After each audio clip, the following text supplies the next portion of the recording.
Friends, आज मैं आपके लिए टॉपिक लेकर आया हूं पार्ट्स ऑफ स्पीच का दूसरा टॉपिक प्रोनाउन। मैं अब तक 5 वीडियोस में नाउन से संबंधित वीडियोस में आपको दे चुका हूं। अगर आप मेरे चैनल से नए जुड़े हों या अब तक आपने नाउन के टॉपिक्स को नहीं पढ़ा हो तो आप गैलरी में जाकर नाउन के टॉपिक्स पढ़ सकते हैं, नाउन के वीडियोस देख सकते हैं। आज से मैं आपका आरंभ कर रहा हूं प्रोनाउन। आज की वीडियो में मैं सिर्फ इंट्रोडक्टरी, आप समझ लीजिए, प्रोनाउन का इंट्रोडक्शन आपके साथ कराना चाहता हूं। प्रोनाउन किसे कहते हैं, प्रोनाउन की डेफिनेशन क्या होती है और प्रोनाउन कितने प्रकार के होते हैं, उनके कुछ एग्जांपल। जब मैं नेक्स्ट वीडियोस आपको प्रोनाउन के दूंगा उनमें आपके जो मैंने ये नाउन्स के टाइप्स लिखे हैं उनसे कनेक्टेड एक एक रूल, उनके एरर मैं आपको समझाऊंगा। जितना अधिक विस्तार से हो सकता है उतने कोशिश करूंगा और in the most simple way, जितना सिंपल तरीके से मैं आपको पढ़ा सकूं। तो आज हम शुरू करते हैं प्रोनाउन। तो सबसे पहले डेफिनेशन की बात कर लेते हैं। A pronoun is a word used in place of a noun. Pronoun यानी कि सर्वनाम। तो सर्वनाम वे शब्द होते हैं जो कि संज्ञा के स्थान पर प्रयोग किए जाते हैं। अगर बहुत शॉर्ट में अगर आपसे कोई पूछ बैठे कि मात्र 2 शब्दों में डिफाइन करिए कि व्हाट इज प्रोनाउन, सिर्फ 2 शब्द बोल दीजिए, replacing noun. What is pronoun? The answer is replacing noun. यानी कि वे शब्द जो कि नाउन को रिप्लेस करते हैं, नाउन के स्थान पर प्रयोग होते हैं, वही हमारे क्या कहलाते हैं? प्रोनाउन कहलाते हैं। और वैसी डेफिनेशन क्या हुई? A pronoun is a word used in place of a noun. अब क्लासिफिकेशन ऑफ प्रोनाउन, यहां ये बात आई कि प्रोनाउन का वर्गीकरण, कितने प्रकार के प्रोनाउन होते हैं। तो आप लोग जो वीडियोस देख रहे हैं, अधिकतर लोगों को ये पता होगा जिसने प्रोनाउन पढ़ा हो, और नहीं पढ़ा है तो सुन लीजिए, प्रोनाउन 8 प्रकार के होते हैं टोटल। कितने प्रकार के? 8 प्रकार के प्रोनाउन होते हैं। ये मैंने उनके नाम लिखे हैं: personal pronoun, reflexive pronoun, demonstrative pronoun, distributive pronoun, reciprocal pronoun, indefinite pronoun, interrogative pronoun और रिलेटिव प्रोनाउन। तो कुल मिलाकर 8 प्रकार के प्रोनाउन। अभी मैं सिर्फ आपको इनसे परिचय करा देता हूं आपका, ना इनकी कोई डेफिनेशन मैं इस वीडियो में बताऊंगा, क्योंकि ये 8 प्रकार मुझे कम से कम 4 से 5 वीडियोस देने पड़ेंगे और तब मैं ये आपके 8 प्रकार को समझा पाऊंगा। तो आज सिर्फ हम इसका इंट्रोडक्शन कर लेते हैं। तो पहला आता है आपका personal pronoun. Personal pronoun Hindi में इसको कहा जाता है पुरुषवाचक सर्वनाम। क्या कहा जाता है? पुरुषवाचक सर्वनाम। पुरुषवाचक इसको इसलिए कहा जाता है क्योंकि इसमें जो प्रोनाउन आते हैं ये वे प्रोनाउन होते हैं जो कि ये स्पष्ट करते हैं कि जो करता है या जो नाउन है वह स्वतः ही आपस में बात कर रहे हैं, आपस में बात कर रहे हो, इसलिए इनको पुरुषवाचक सर्वनाम कहा गया है। और इनके एग्जाम्पल मैंने आपके सामने लिखे हैं, जैसे कि I, we, you, he, she, it और दे। कौन कौन से? I, we, you, he, she, it और दे। अब आई कहां यूज होता है, वी कहां, यू कहां, किसका पजेसिव क्या होता है, किसका ऑब्जेक्ट क्या होता है, कौन सिंगुलर होता है, कौन प्लूरल होता है, जब मैं आपको पर्सनल प्रोनाउन का वीडियो दूंगा तब स्पष्ट तौर पर इसको समझाऊंगा। तो अभी आप इतना समझ लीजिए पर्सनल प्रोनाउन कौन कौन से हैं: I, we, you, he, she, it, they, और हिंदी में इसको कहते हैं पुरुषवाचक सर्वनाम। दूसरा आता है रेफ्लेक्सिव pronoun. Reflexive pronoun, reflexive pronoun को हिंदी में कहा जाता है निजवाचक सर्वनाम। क्या कहा जाता है? निजवाचक। अब हिंदी का जो शब्द है निज, निज का मतलब होता है स्वयं, निज का अर्थ होता है स्वयं।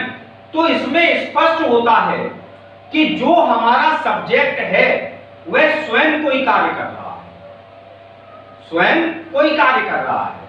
जैसे कि मैं कहूं मैं स्वयं पुस्तक पढ़ रहा हूं, मैं पुस्तक पढ़ रहा हूं तो पर्सनल प्रोनाउन हो गया, मैं आई आ गया।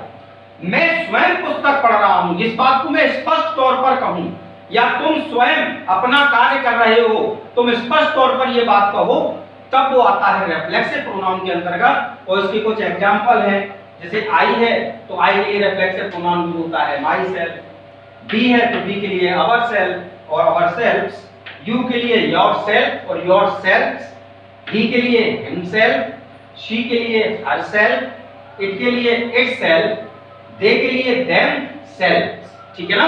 तो ये आपके होते हैं रिफ्लेक्सिव प्रोनाउन के एग्जांपल।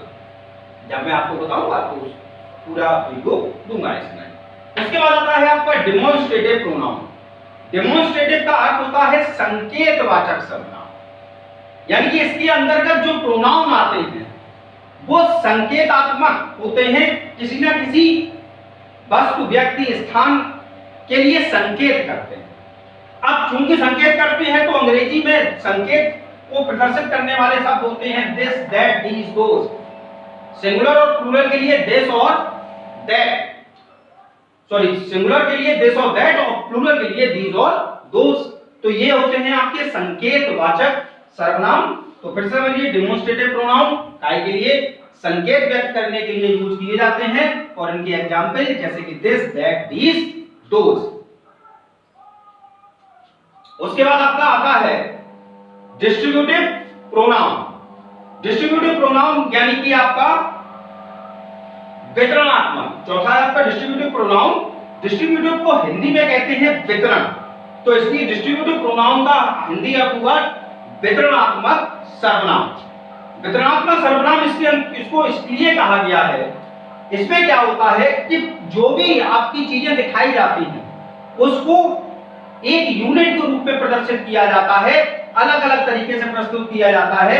जैसे कि दो में से किसी एक को चुनना आइदर, दो में से किसी को ना चुनना नाइदर, और एक भीड़ में से प्रत्येक को व्यक्त करना तो ईच। तो ये इसके कुछ एग्जांपल है, ईच, आइदर, नाइदर, एवरी, ये सब तो आपको डिस्ट्रीब्यूटिव प्रोनाउन के अंतर्गत आते हैं। हिंदी होती है वितरणात्मक सर्वनाम। उसके बाद आपका आता है fifth number reciprocal pronoun. Reciprocal का हिंदी अर्थ होता है पारस्परिक, और प्रोनाउन लगा है तो पारस्परिक सर्वनाम। पारस्परिक, जब कोई क्रिया आपस में हो रही हो तभी तो पारस्परिक होगा, आपस में हो रही हो तो उसको हम कहते हैं पारस्परिक। अब पारस्परिक को व्यक्त करने के लिए ईच अदर, वन अनदर, ये दो प्रोनाउन यूज किए जाते हैं, ईच अदर और वन अनदर। उसके बाद आता है सिक्स नंबर आपका इंडेफिनिट प्रोनाउन। सिक्स आया आपका इंडेफिनिट प्रोनाउन। इंडेफिनिट को हिंदी में कहा जाता है अनिश्चितकालीन। क्या कहा जाता है? अनिश्चितकालीन। और चूंकि प्रोनाउन लगा है तो हम कहेंगे अनिश्चितकालीन सर्वनाम। क्या कहेंगे? अनिश्चितकालीन सर्वनाम। अब इसमें क्या होता है कि जो भी हमारा सब्जेक्ट व्यक्त किया जाए वो निश्चित ना हो। कैसा हो? अनिश्चित हो। जैसे कि मैंने लिखा वन, वन का मतलब यहाँ एक से नहीं, कोई एक, समवन कोई एक, एनीवन कोई एक, समथिंग कोई एक, एवरीथिंग कोई। तो कहने का मतलब जब कोई चीज निश्चित ना हो तब हमारा जो प्रोनाउन उसमें यूज होगा तो वो कौन सा होगा? इंडेफिनिट प्रोनाउन, क्योंकि इसका नाम ही है अनिश्चितकालीन सर्वनाम। उसके बाद आता है इंटरोगेटिव प्रोनाउन। आपने इंटरोगेटिव वर्ड्स पढ़े हैं, तो जब डायरेक्ट और इनडायरेक्ट वे में प्रश्न किया जाए तो प्रश्न करने के लिए जो प्रोनाउन यूज किए जाते हैं वो हमारे इंटरोगेटिव प्रोनाउन के रूप में लिखे जाते हैं, प्रश्नवाचक सर्वनाम उसको कहते हैं। और मुख्य रूप से ये है हु, व्हाट, व्हिच, एटसेट्रा। उसके बाद आता है रिलेटिव प्रोनाउन। रिलेटिव संबंध, तो इसको हम कहते हैं संबंधवाचक सर्वनाम। ये इसके अंतर्गत वे प्रोनाउन आते हैं जो कि हमारा दूसरे नाउन या प्रोनाउन से संबंध व्यक्त करते हैं। जब मैं आपको रिलेटिव प्रोनाउन पढ़ाऊंगा तब मैं आपको बताऊंगा किस प्रकार से कौन सा प्रोनाउन एंटीसेडेंट यानी कि अपने पूर्ववर्ती कर्ता के आधार पर एक दूसरे से जुड़े हुए होते हैं। इसीलिए चूंकि जुड़े होते हैं तो जुड़ना यानी कि संबंध, इसलिए इनको कहते हैं संबंधवाचक सर्वनाम। अब इनके एग्जाम्पल हैं जैसे कि हु, व्हाट, दैट, व्हिच, और भी हैं, इसलिए मैंने एटसेट्रा लिखा है। तो ये कुछ इसके एग्जाम्पल हुए। तो आज के इस वीडियो में मैंने सिर्फ आपको प्रोनाउन और प्रोनाउन की जो 8 प्रकार हैं उनके बारे में बताया, उनके एग्जाम्पल दिए।